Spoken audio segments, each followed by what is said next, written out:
What's up everyone, it's Selena. If you're new here, I'm an economist and content creator in the Washington DC area. I create a bunch of lifestyle, productivity, and fitness journey vlogs. So if you're into that sort of thing, and if you haven't already, consider subscribing. I would love to have you as a subscriber. With that said, today I'm going to be filming a what's on my iPhone 12 Pro. I've always kind of watched these videos just to get like app ideas from other people, to see what they use, to diversify my apps, and I feel like I'm finally at a place that I'm pretty comfortable with my productivity and aesthetic that I have going on. I like to have a functional phone, and I'm really excited to share that with you all. So you'll see that my home screen only has one page, and I did that for a reason, because I wanted my phone to be as functional and as accessible as possible, and so I wanted to leave out the clutter. If you follow my journey, you know that I'm really trying to focus on minimalism and productivity. So at the very top, you'll see that there is the Bible app widget, which shows me a Bible verse of the day, which I have found has been very encouraging and uplifting to just start my day off right. And then under it, I have the weather app so that I can see, you know, what the weather's gonna be like for that day. This has definitely saved me anytime I want to go run errands or anything. And then I have the calendar app, which I use for everything that's personal, mostly appointments or meetings or times that I set up to hang out with friends, just to give me a reminder that I have something to look forward to. And then I have the Spotify widget, which basically shows my most recent playlist, and this is helpful because I can just easily access my most recent playlist. And then underneath the calendar app, I have the widget for battery percentage, and that's really useful, especially for my AirPod Pros. And then on the bottom right, I have my notes app, which is connected to my 2021 goals, and this is super helpful because I can easily access this list, and then I can cross off things as I achieve them throughout the year. So I really like that, and that's pretty much how I use this section of my phone. So now going back to the main home screen, I use the Widgetsmith to create these widgets. So I just took these two photos off of Pinterest that I found. I have self-love, baby self-love, and then the other one says, worrying does not take away tomorrow's troubles, it takes away today's peace. And I just found these photos to be very aesthetic and uplifting, and that's again just something that I need to surround myself with. So starting in the top right corner, there's the calendar app. I just like to see quickly what the date is. Also, if you can see, I have a couple of shortcuts. So initially in the beginning of the year, I had customized my entire phone, and it all kind of had like this pink and neutral aesthetic, and now I just care more for a functional phone. So I have a couple of shortcuts, one for my camera, which is really easily accessible, and then I have one for Spotify. Again, just pulls it up very quickly and easily, and I liked the aesthetic of the actual app icon, which is why I kept these two. But as you can see, I use Spotify to listen to podcasts, so my favorite right now is currently The Minimalist. I also listen to my friend Tess's podcast, Busy Blooming, The Ground Up Show. I love Matt Diavella, he's just amazing. And then my top songs are up here. I listen to Khalid a lot, Bad Bunny, and all of that. So then right next to that, I have the chat section, which is just where I keep my mail, my WhatsApp, my Messenger, and these are all pretty, I think you know what these apps do, so I'm not going to get into them. But another thing that I wanted to point out about the functionality of my home screen is that I set up the apps in a way to make them either more accessible or less accessible based off of what I do. So all of these apps that are on the right hand side are the apps that I use the most, or that I want to access the most, and that's why I have them on the right side, because I'm right-handed. So like my camera, Spotify, chat, my health apps, my productivity apps, food, and travel, I just like to be able to access them more quickly. And then I put my social media apps and shopping and finances and all of that on the left part of the screen, so that, you know, it takes a little bit extra to get to those apps, in the hopes that I won't get as easily distracted throughout the day. Can't say that it works, but I like to think it does. Okay, so then in the middle left section, I have my social media apps, which I have Instagram, YouTube Studio, because I like to keep track of my analytics. I have my Facebook, TikTok, Snapchat, LinkedIn, Milkshake. So this is my Instagram. If you're not following me, you definitely should. I use that all the time. And then I like to have quick access to my YouTube, because I like to cast videos from my YouTube to my TV screen. I have YouTube Studio to watch my analytics. I don't really use Facebook so much. I just mainly post things there for my family. I have my TikTok here, which I honestly don't use very much, but I do try to post at least like once a week or so. So if you're not following me, oh my gosh, that is such a loud truck.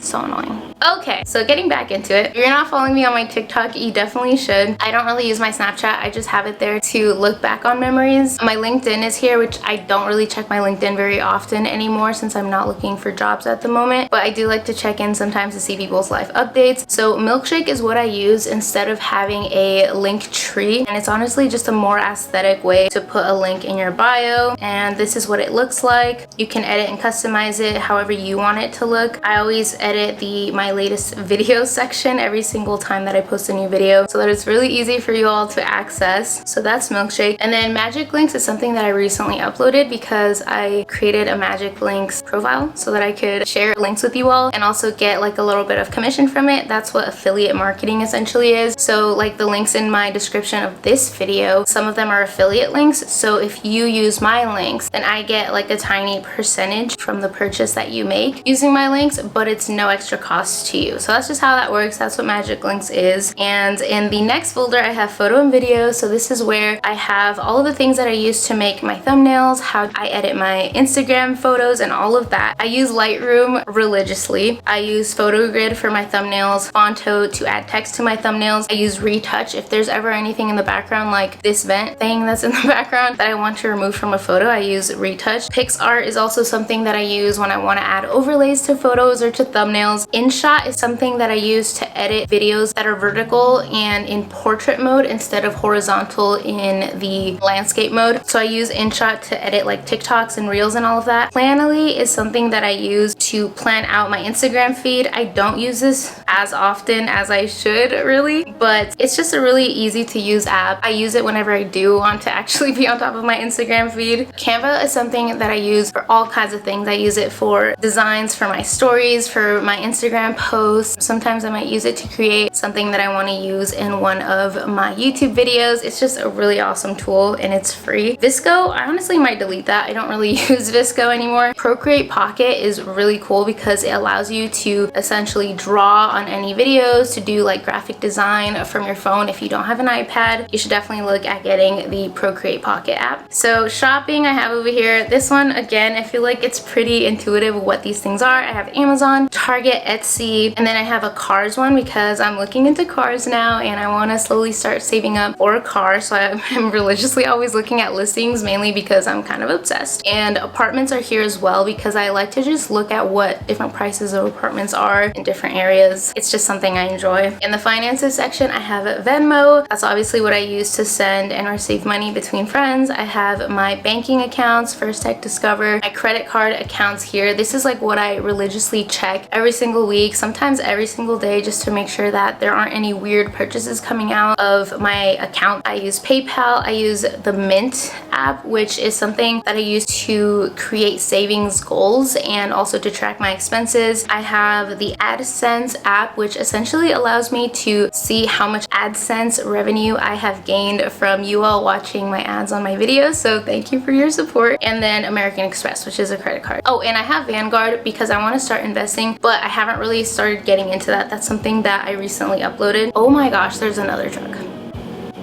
I'm just gonna wait for them to pass. So on the bottom right corner, I have a folder called Travel, where I have Metro and Bus, which essentially tells me what time any of the Metro trains in the Washington, D.C. area or buses near me are leaving so that I can plan my trip. And then I have Lyft, Google Maps, and Apple Maps. And then in the health app, I have the Alive by Whitney app. I love her app. I love her. I've been following her for years. I've just been using her workouts whenever I go to the gym because they're honestly super easy and her app is super functional and I love it. I also have the fitness app and the health app to just kind of look at, you know, what my progress is for the day and for the weeks to kind of see what my average steps are and all of that. I have Doctor on Demand, which is just what my insurance uses for my virtual therapy appointments. Nike Run Club, I use it to track any runs whenever I do go for runs. I haven't really done that recently, but I plan to do it, so I still have it here. Athlete is actually how I bought Natasha Ocean's fitness program. I love her. She's another one of my favorite fitness influencers. I love Steph Stephanie Buttermore too. She really needs to make an app, but she hasn't yet. And Seconds is this free interval timer that you can use for your workouts. Like if you want to plan your own HIIT workout or whatever, and you want to have a timer that makes a sound during each interval, this is really helpful. So if you do one that's like 1 minute on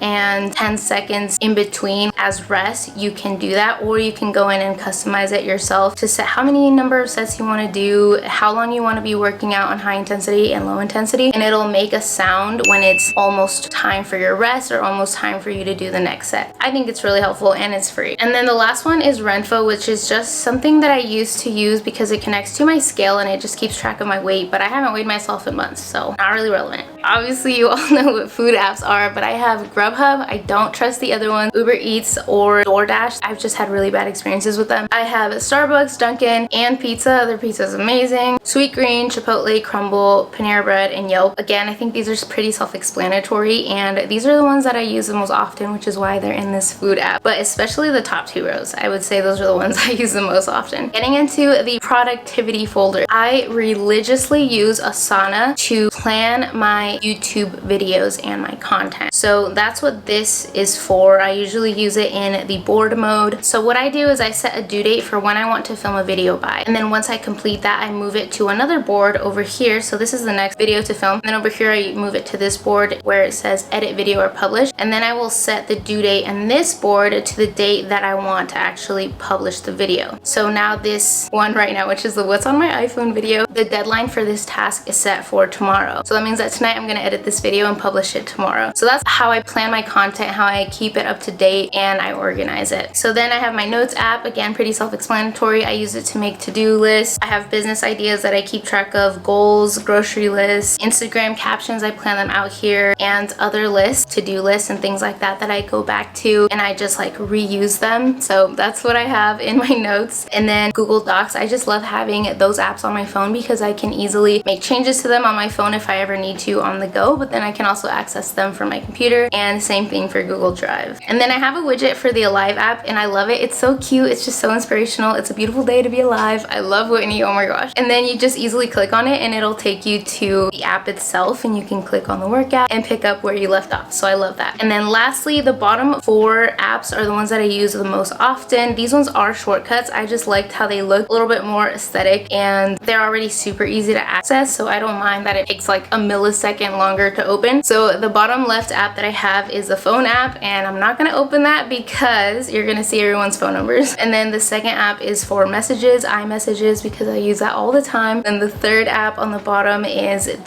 looks like the Wi-Fi symbol, but it's literally just Safari. And then the bottom right is settings, because personally I just like to have easy access to it because I don't always use it. I just want to be able to access it whenever I need to use it. Like, I'm someone who does edit my screen time. I like to go in and set app limits for certain days and certain hours, so I like to have access to my settings to just go in and do that. And honestly, those are all the apps that I use on my phone. And oh my gosh, there's another truck. I'm just gonna wait. Okay, it's quiet now.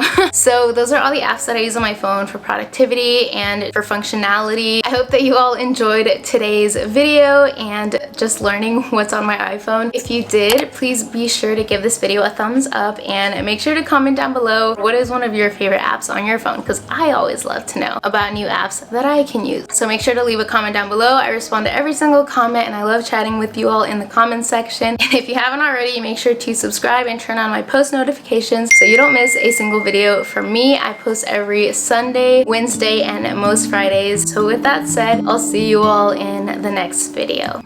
When I first met you, then thought you were nothing. You were just sitting on the couch with that red jacket.